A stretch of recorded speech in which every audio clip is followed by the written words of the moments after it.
I don't want to feel this fucking thing anymore. I really don't want to feel this thing. I want to not feel this feeling anymore. I want to be just... Well, I burst into tears today because looks like my body is processing it.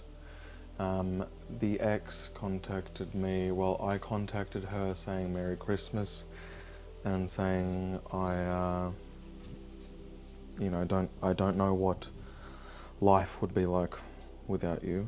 I can't imagine life without you. Expressing my feelings, she said, please don't say those feelings. She's like, because it hurts. It's like I have to break up with you every time. I already feel guilty. And then I'm like, got it. So that's not how you feel, etc. But because she's chosen to, she's actively like, when we broke up, she says, I'm not going to process my emotions. I'm just going to check out. Either drugs or exercise, or just get really in control of her weight by like literally not eating, just doing unhealthy stuff where the brain is completely frazzled. It doesn't have energy even to have an emotion. It's like blocking out the emotions while I'm processing my emotions here and trying to be like healthy, though I'm numb, and I guess I'm just choosing it to process with better things. But anyway, so, and with that, after that, I was like, you know what, with respect to myself, I totally understand that. What I'll do is, instead of talking in 6 weeks, let's talk when you've have been completely sober for 2 months. And she was like, even though that might be, in 4 or 5 months' time, she's like, that breaks my heart, but I have to say yes to it. And it was like, the biggest problem in our relationship is she was chronically insecure that the focus was always on the internal thoughts. And people do this all the time at different levels. Like when you're in your head thinking about your thoughts, you're not in reality. You're up here. And she was up here majority of the time. And then when we'd speak, she could be in the conversation and I'd speak and something would trigger her or put her back in her head, and she wasn't in reality. So I was feeling deeply, and at times she was checked out and in here. So I'm experiencing a thing while the other person isn't experiencing the thing. And you see glimmers of hope when they do experience the thing, but most of the time they're in survival. Anyway, so she's going through that, and I think in that, I'm at my family house and somebody just said something like a little dig at me, and that's what they do, they dig. Don't be a person that digs. A person that makes fun of other people, you're literally putting other people down. We think it's a joke, it's not an impact. If you're putting a person down, they are going to want to not continue that behavior. So you could be like, John, you're pretty overweight, let's get in control of your health. That's not putting you down, but making a joke about your weight, well, the other person is just going to go, cool, I'm not just going to do that. Or anyway, it brings up a lot of emotions. Point is like, when you do that, I felt a lot of emotions and I just started crying, and then I cried several times and I just couldn't get out of my head for the first time, and I caused myself pressure.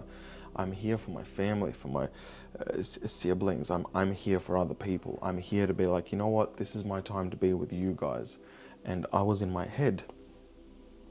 And the longer I would be in my head, even though I'm trying not to think about it, I would cry. It's just like, and the thing that keeps recurring for me is even with family, because I've lived for so long away from them, like I logically understand it, but we live in different worlds and they're not supportive of business because they don't understand it. They're not supportive of open relationships or dating and why I don't have kids yet, or just the 9 to 5. Like, what about that life? They live that life, but it is so tough because for me, when people give me opinions that are negative, I think because I was rejected so much as a child, I experienced such massive rejection.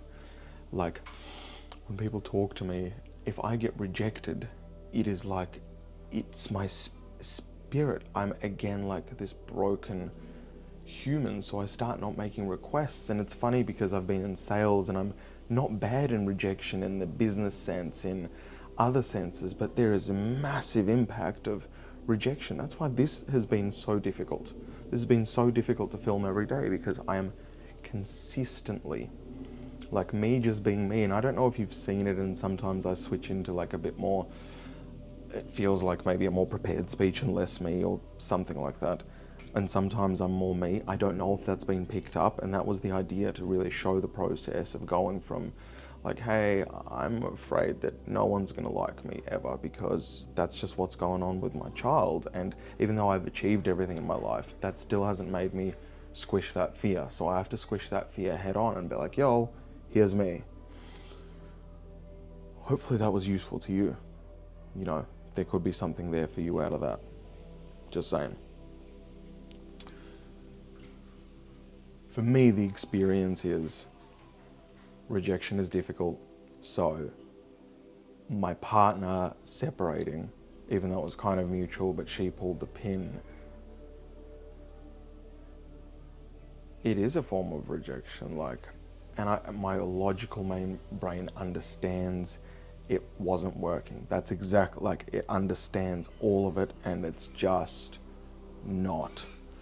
Anyway, I don't want to feel this fucking thing anymore. I really don't want to feel this thing. I want to not feel this feeling anymore. I want to be just lock into my goals with the pain. Like, I feel so sad, so I'm gonna get so fucking shredded from this breakup. Holy shit, dude. Like, watch out. Diet's still in check, by the way. Gym is in check. Still went to the gym.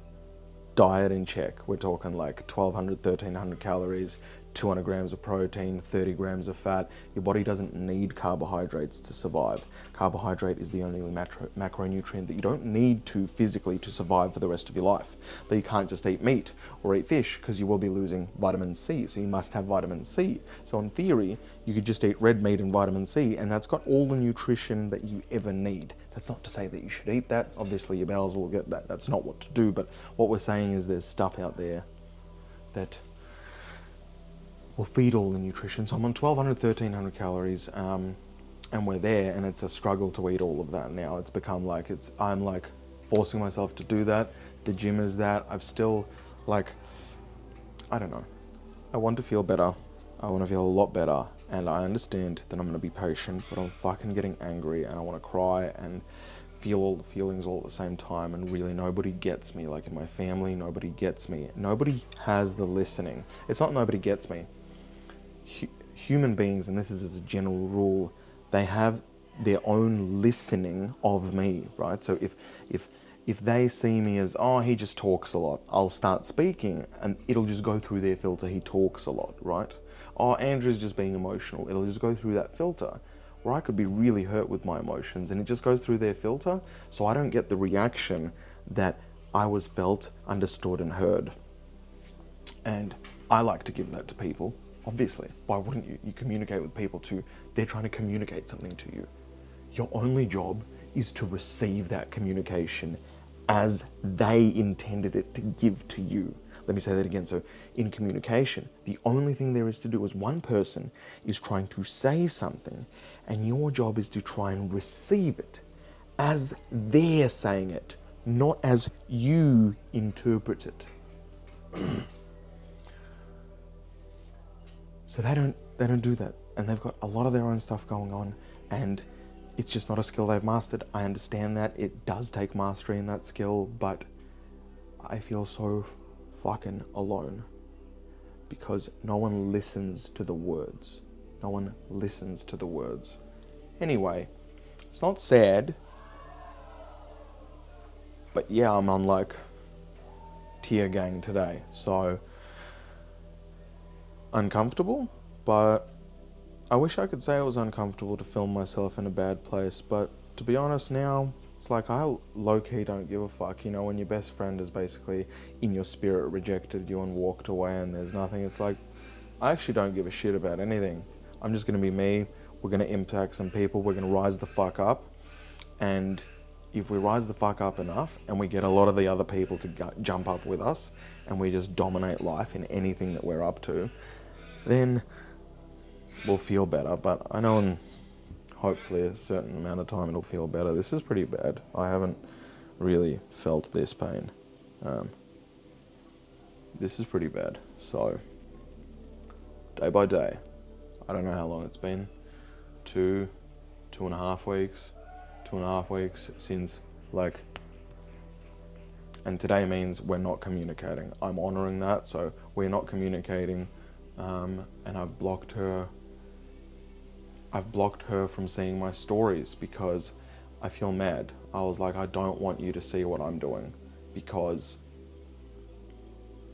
you're just gonna try and do this. Like, she tries and copies me and does things that I do, and then she tries to be like, have a look, I'm doing that, and then it just gets messy. I just like, hey, and I get when I'm putting stuff out there, I'm always conscious that she's watching, so I'm like making sure that, you know, I don't hurt her feelings. Holy shit, I'm a mess.